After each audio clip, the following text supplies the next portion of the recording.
Now I got all my hair blown out and it's time to run the flat iron through it just a little bit. Again, this is not a silk press, so don't be coming for me in the comments. I'm going to put my flat iron on a very low heat setting. I'm just going to make a couple of passes because I do not want to damage the curl of my hair. I literally wear my hair curly like 95% of the time, so I want to protect it. I'm going to be taking a little bit of this hair growth balm and I'm going to run it on the ends just to protect them a little bit more because they tend to get dry for me. If you haven't checked out any of the products by Martise Hair Oil, I suggest you do so. It's a Black female-owned company out in Memphis, and her products are amazing for hair growth. My scalp tends to get really oily, so I concentrate on putting products on the ends. Yes, I know I need a trim, which is one of the reasons why I'm getting my hair done later this week. I'm going to be going in for a deep conditioning treatment and also to trim the ends up real good. I'm working with bigger sections than you normally would with a silk press. Again, I'm not looking for that look. I just want to make sure that I'm protecting my hair and that I'm blowing it out for my straight styles this week. My flat iron is set to about 400 degrees. I believe this flat iron goes up to about 450.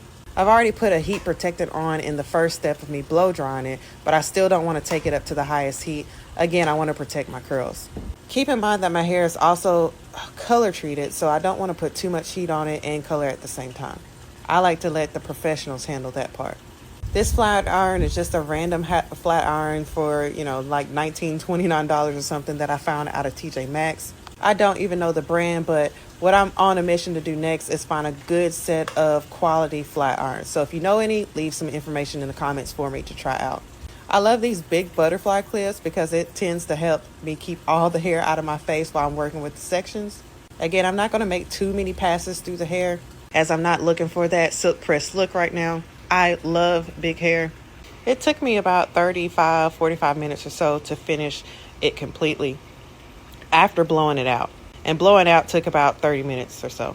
I'm looking forward to going and getting a trim because as you can see, as I get towards the front, there's a little bit of damage here. I recently combed out my micro locks, so the ends can be a little bit raggedy.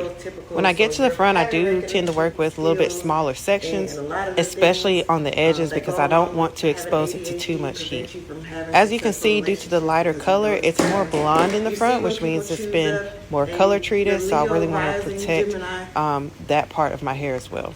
And your Leo sun, I'm only going to run the flat iron through just to straighten it out and smooth it down. I'm not going to focus on putting any curls on it because I've been experimenting with the heatless curl systems and I really want to find a way to preserve a blowout and add that curl and that style to it without having to go back in with heat. And here is the finished product. I can't wait to get some of these ends clipped off. And yes, this is waist length hair, okay? Heatless curls tutorials up next.